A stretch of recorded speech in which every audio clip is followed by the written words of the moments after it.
So, once Hephaestus has been recovered and merged, you'll regain the capacity to mass-produce machines at cauldrons around the world. Yes, and to program their behavioral routines, or even control them directly. So could you build an army of machines? Attack the descendants of Far Zenith and take them out? It is in my nature to take any and all necessary steps to preserve life on Earth, human life above all. So yes, once I have been empowered with the capacities of Hephaestus, I could design, build, and command such an army. Given the nature of the Far Zenith threat, doing so may be our only option. I must admit, however, that I have misgivings about using such technology to kill, no matter how aggressive the enemy. That's good. It means you have a conscience. As Elizabeth intended. Indeed.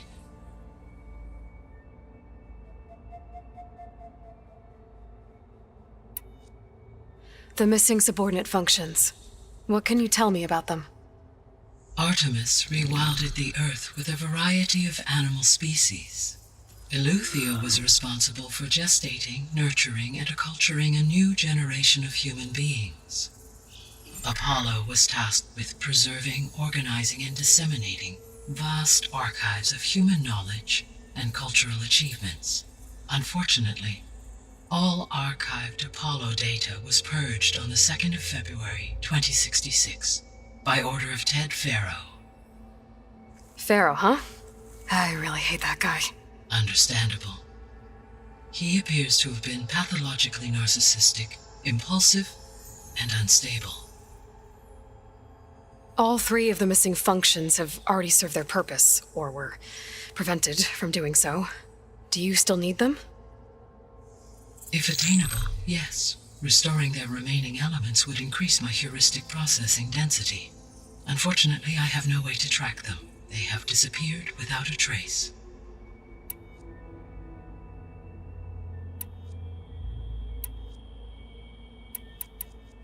What is the state of the biosphere? Is the terraforming system functioning at all? In a sense, the terraforming system never stopped functioning. The difference, since my predecessor's destruction, is that there has been no central governing intelligence to monitor its robotic agents and assign new tasks. As a result, errors have accrued, and day by day, the biosphere has gradually veered ever more sharply towards destruction. In recent months, disturbances in the biosphere have become obvious. But these bellwether phenomena offer just the merest glimpse of the complex and accelerating cycles of environmental dysfunction, now driving Earth's biosphere towards collapse. And you can't do anything to stop it? If you can return Ether, Poseidon, and Demeter to me, I can improvise modest corrections to parts of the system. Weather will improve, water will be purified, and rampant plant growth curtailed. But such corrections will not stave off collapse. They will only buy us time. Only with Hephaestus can I design and produce new robotic agents designed to permanently reverse the damage that has accumulated. All efforts must be directed toward that end.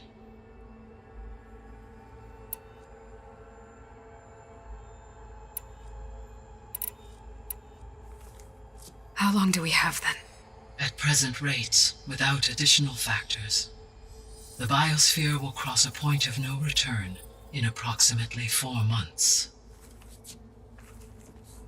And if I gather Ether, Demeter, Poseidon, merge you with them? We will only gain a few months more. Well, every bit counts.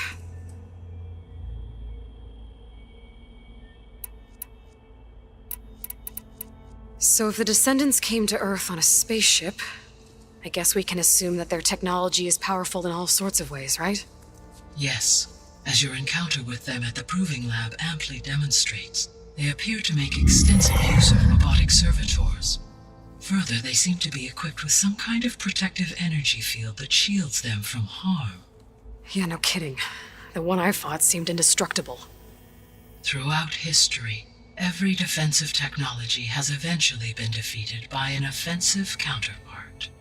For example, assuming I absorbed Hephaestus and utilized it to create a large force of combat machines, no shielding could withstand such an assault indefinitely. So there's hope. Always.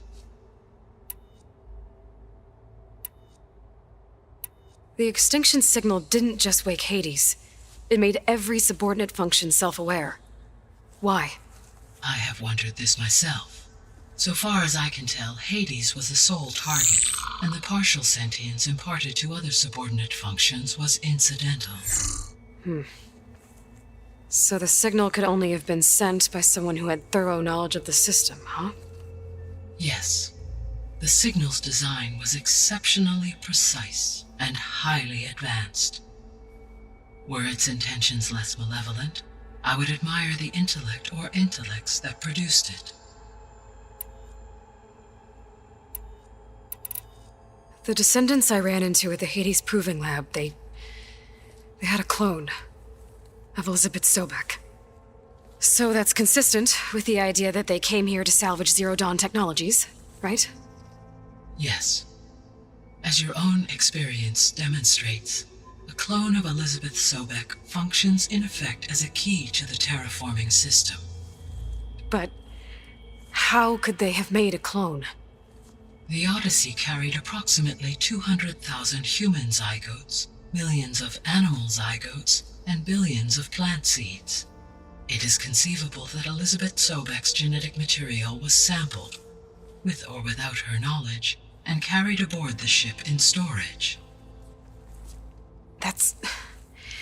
okay, but... I mean... This clone... How could she participate in this? Destroying Elizabeth's dream? It's evil. It is difficult to know. Perhaps she is loyal to the group and shares their objectives. Or perhaps she is a subordinate and has no choice but to comply with their orders. Elizabeth Sobek? A subordinate? I don't think so. The sole purpose of the signal was to destroy life on Earth, right? Why would descendants of Far Zenith want to do that? At this point, we can only speculate. I mean, Earth posed no threat to them. We don't have the technology to get in their way. We didn't even know about them. True. Unless... well... could it be that they want the planet for themselves? The strangers I ran into, they were after a Gaia backup of their own. I mean, if they did that... if they booted their own Gaia and boosted her power... until she could take control of Hephaestus. And then the whole terraforming system... Then yes, the system could be used to do what the extinction signal failed to accomplish. Snuff out life, and then potentially to build an entirely new biosphere, to their specifications. So they could be trying to do the same thing we are. But with opposite results. Extinction, instead of salvation. Well, this is not good.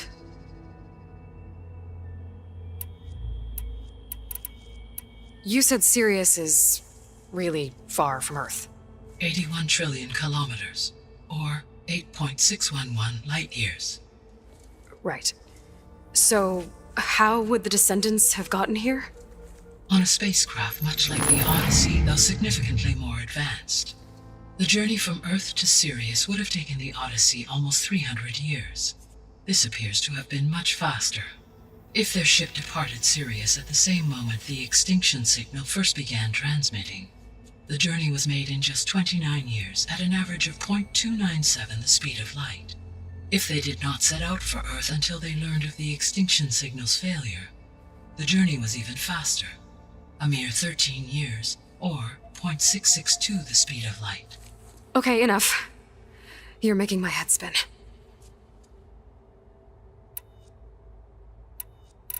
How did you figure out that the extinction signal came from Sirius? The key came with data on your focus, from Silent's interrogation of Hades.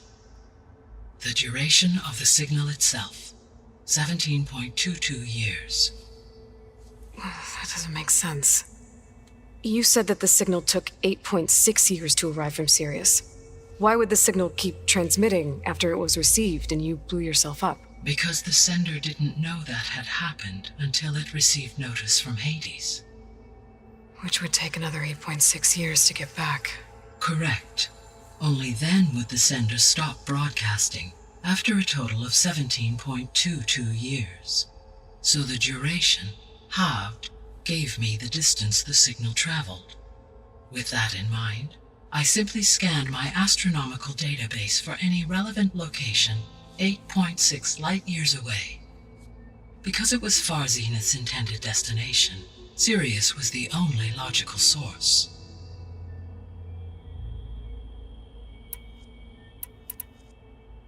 I guess I should get going and start bringing back subordinate functions. What can you tell me about their locations? When my predecessor destroyed herself, the subordinate functions sought physical processors capable of holding them. So in each case you will be looking for a powerful computer of some kind. Ether is the closest, and therefore might be the easiest to acquire. However, it appears to be in the middle of Tanakh territory. My knowledge of that tribe is limited to data I read on your focus, but they seem to have a significant inclination towards violence. Well, that's a nice way to put it. What about Poseidon and Demeter? Poseidon has taken shelter in the desert south of this location. My substratal geography data indicates that a major old-world settlement called Las Vegas was located there. A ruin in the middle of the desert, huh? Strange place for an AI devoted to water. Agreed. As for Demeter, it appears to be located on the coast to the far west. Unfortunately, I am unable to provide any relevant data about the region. As such, it may be the most difficult to retrieve. Okay, so 3 subordinate functions to go after. Ether, somewhere in Tanakh territory, Poseidon in the desert, and Demeter on the coast. Where will you begin?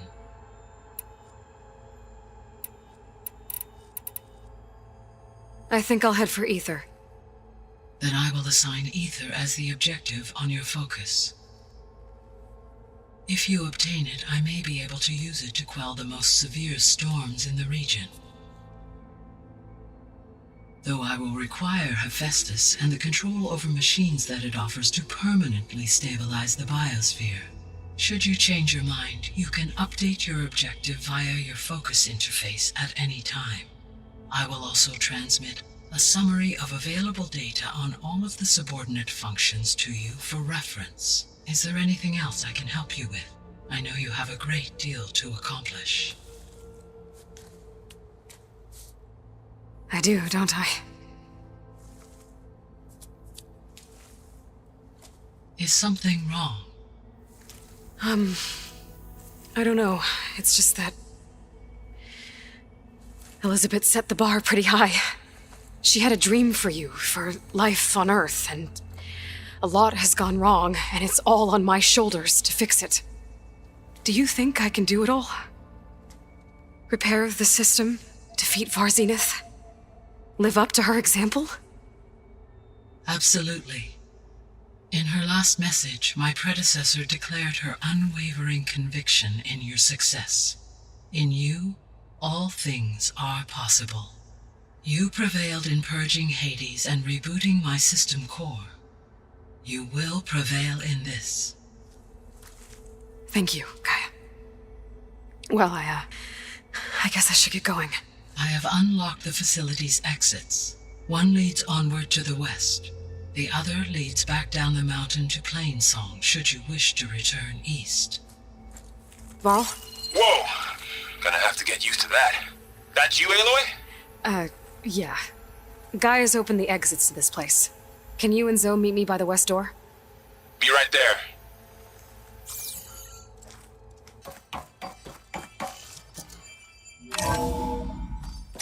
Okay.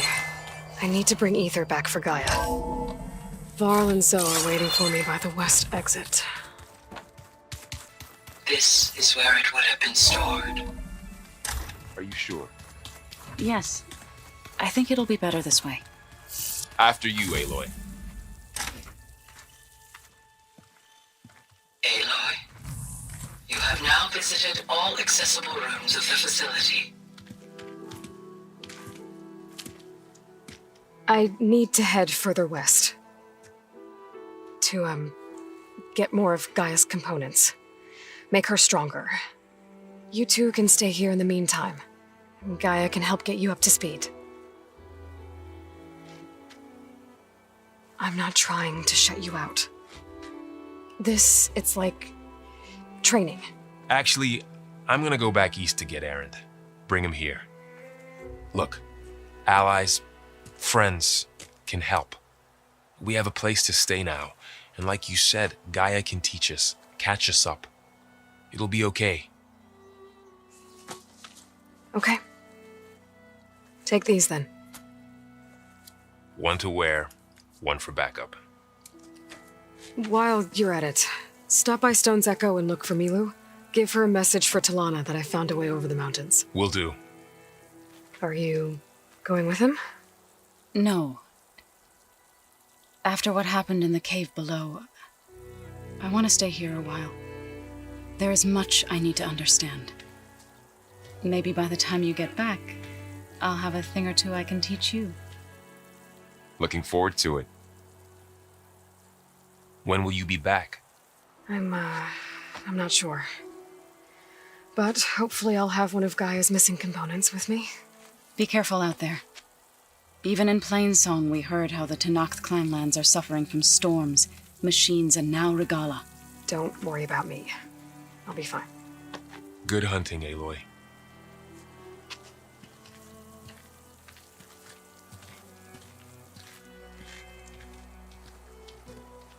Clanlands. Somewhere out there's 3 of Gaia's sub-functions. And who knows what else.